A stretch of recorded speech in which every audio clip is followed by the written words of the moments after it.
Minister wa githomo Amina Mohamed ni atongoririe maabitha matiganite thirikari-ini nginyagia mwena wa Lang'ata niguo kunyabara mihango ya igeranio.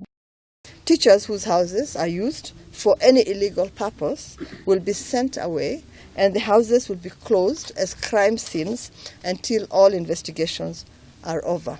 They will also be prosecuted. I'd like to urge all officers contracted from across government departments to do all that they can to ensure we do our work.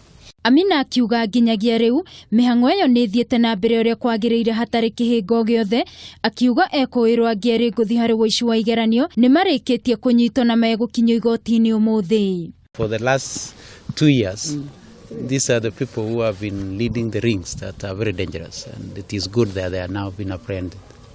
Thengia woguo ni augite thirikari ni gathikite mitaratara miagiriru gutigirira kigeranio kiu ni giathie na mbere uria kwagiriire.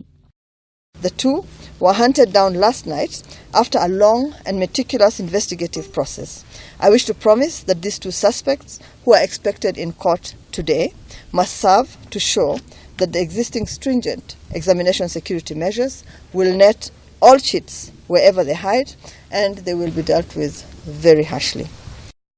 Na warutwo eri kuma thukuru wa Heights Academy mwena wa Thika ni makundikitwo kioho kia mwaka omweja thutha wa gwikuirwo kuiya thimu ya murugamiriri wa kigeranio nengi ya abitha wa borithi.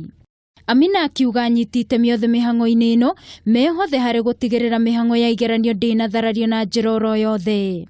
Ngiribotera Kameme TV ni njitagwo Wangui wa Muiruri.